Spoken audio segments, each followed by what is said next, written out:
სახელითა მამისათა დაძისათა დასულისა წმინდისათა მოგესალმებით მეგობრებო, ჩვენ ვაგრძელებთ კითხვა სწავლას. ძველი აღთმა დაბადება თავი 44 ბიბლია ყოველ დღე. და ჩვენ ვიწყეთ პირველი მუხლიდან. უბრძანა იოსებმა თავის სახლის მოურავს და უთხრა: აუსეთ ამ კაცებს სტომრები პურით, რამდენი ზიდვასაც შეძლებენ და თითოეულ სტომრის პირზე დაუდევით თავისი ვერცხლი. იოანე ოქროპირი გამარტავს, რომ იოსების განზრახვა ჩაუდოს, ესე იგი ვერცხლი სტომრებში მისი განგებითი გეგმის ნაწილია. ჩვენ ამას გავიგებთ ცოტა ქვემოთ, რათა ძმების გულწრფელობა გამოავლინოს. ხო? ნახეთ, ხოლო ჩემი ნახეთ შემდეგ მეორე მუხლი, ხოლო ჩემი თასი ვერცხლის თასი უმცროს ჩაუდევით ტომარაში მის ვერცხლთან ერთად. როგორც იოსებმა უთხრა, ისე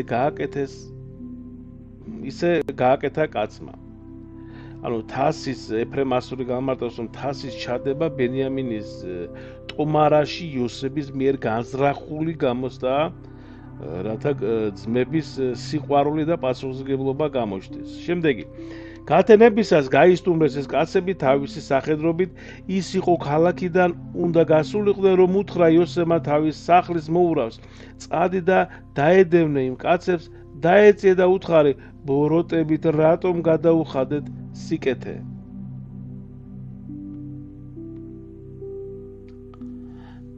ამით არის რომ სვამს ჩემი ბატონი, ამით არის რომ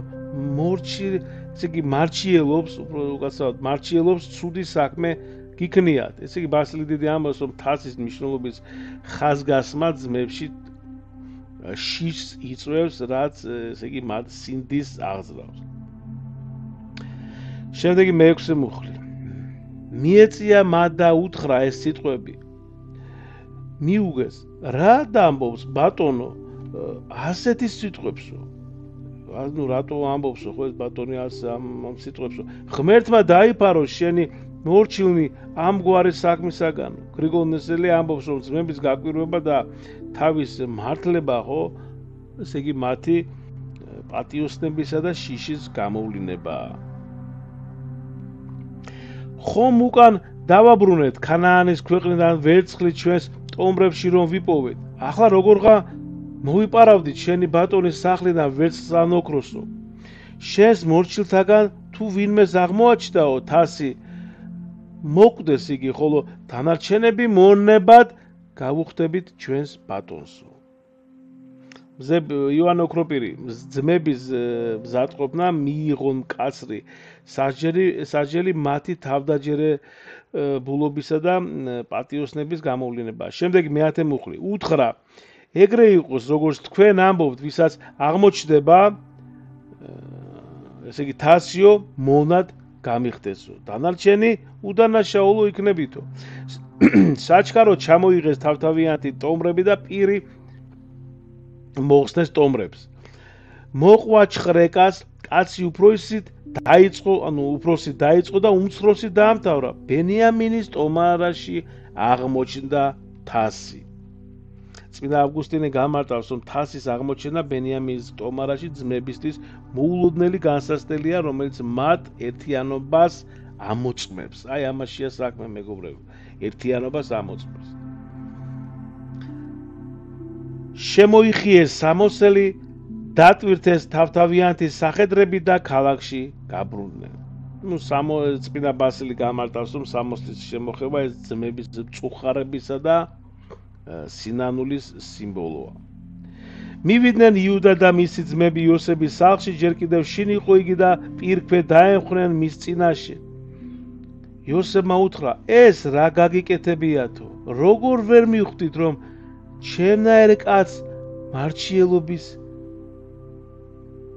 ძალაც შესწავსო? მიუგო იუდამ. რა უთხრა ჩვენს ბატონს, რა ვთქვათ, რით ვიმართლოთ თავი? ღმერთმა უპოვა ბრალი შენს მორჩილს. აჰა, მონები ვართ ჩვენი ბატონისა, ჩვენს და ისიც ვის ხელშიც აღმოჩნდა თასიო. კირილი ალექსანდრელი გამარტავს ამ სიტყვებს, რომ იუდას სიტყვები მის სასინანულსა და ოჯახისადმი ერთგულებას აჩვენებს, მეგობრებო, რაც ძმების ცვლილებას ხაზს უსვავს. ეხლა უნდა გაიგოს იოსები, რომ ძმები იგივე ისევ ისეთები არიან თუ შეიცვალეს. მე-17 მუხლი. უთხრა იოსებმა: ვერ ვიზამ, ასეო, ვის ხელშიც აღმოჩნდა თასი, ის გამიხდეს მონათო. დანარჩენები მშვიდობით დაბრუნდით მამა თქვენთანო.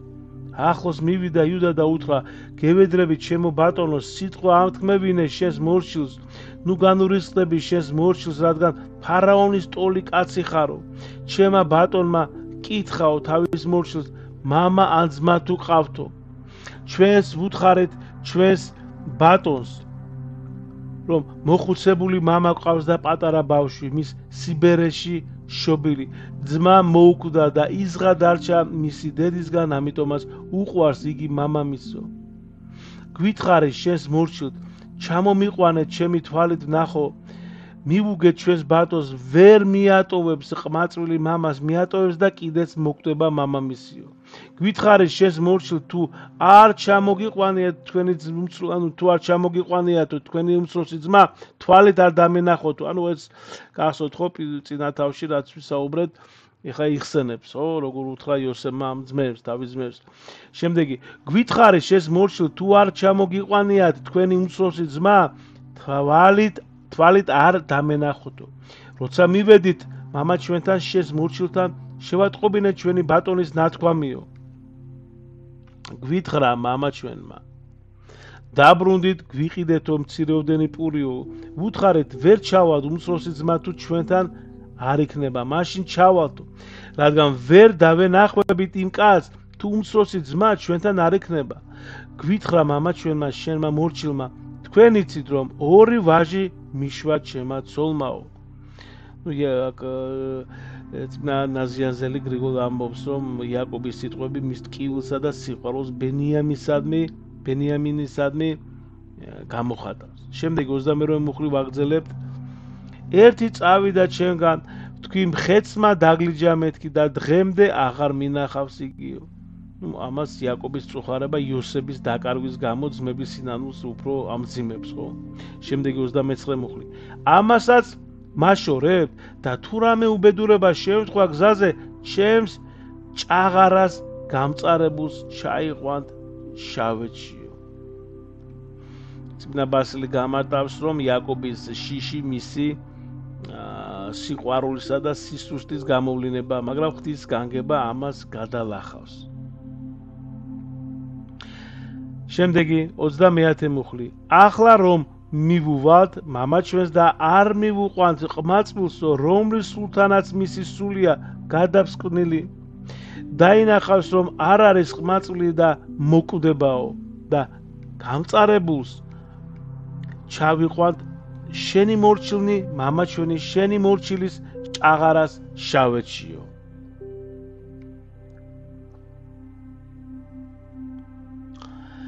რადგან შენმა მორჩილმა ჩავიბარე ეს ყმაწვილი მამისგან და ასე უთხარე, თუ უკან არ მომიყვანია, მთელი ჩემი სიცოცხლე შემცოდე ვიყო მეთქი მამა ჩემის წინაშე. იუდა კირილი ალექსანდრიელი ამბობს, რომ იუდას დაპირება ეს მის მსხვერპლის გაღების მზადყოფნას აჩვენებს, რაც ძმების ცვლილების მანიშნებელია. ახლა დარჩეს შენი მორჩილი შენს მონა და ამ ყმაწვილის სანაცვლოდ, ყმაწვილი კი თავის ძმებს წაყვესო. წმინდა იოანე ოქროპირი ამბობს, რომ იუდას თავგაწირვა სიყვარულისა და სინანულის უმაღლესი გამოვლინებაა, მეგობრებო, რაც ძმების გარდაქმნას ადასტურებს. და ბოლო მუხლი 34 შეგახსენეთ, რომ ეს არის ძველი აღთმა დაბადება, პირველი წიგნი 44 თავი და 34 მუხლი ბოლო. როგორ მივიდე მამა ჩვენთან და ყმაწვილი ჩემთან არ იქნება? ნუმს შევწირები ვარ უბედურებას, რაც მამა ჩვენს დაატყდება თავსო. გამარტება ეფრემ ასურის არის ასეთი, რომ იუდას მწუხარება და მზადყოფნა თავი გაწიროს ღვთის განგების გამარჯვების მაუწყებელია. მეგობრებო, ღმერთმა შეგიწიროთ, ყველას ვინც მისმენდით, ღმერთმა დაგლოცოთ და ღმერთმა გაგახაროთ. დიდი მადლობა.